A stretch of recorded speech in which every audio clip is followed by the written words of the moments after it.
మీలో కూడా దేవుడు ఎవరైనా పిలిస్తే మీరు ఏం చెప్తారు తెలుసా? హల్లెలూయా. ఏం చెప్తారు? ఎలాగే చెప్తారు, మా పనులు చాలా ఉన్నాయండి, చాలా చక్కబెట్టాలండి.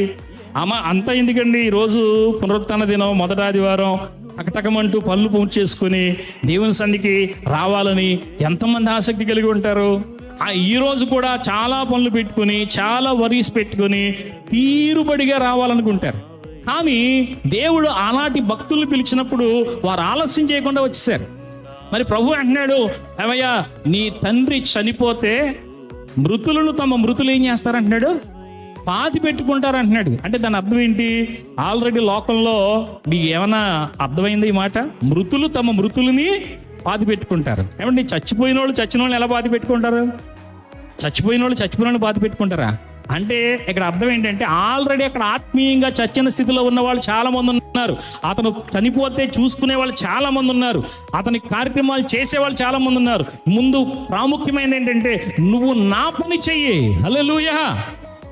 ఆ మాటకి అతడు ఒప్పుకున్నాడో లేదో మనకి తెలియదు. దేవునికి స్తోత్రం కలుగును గాక.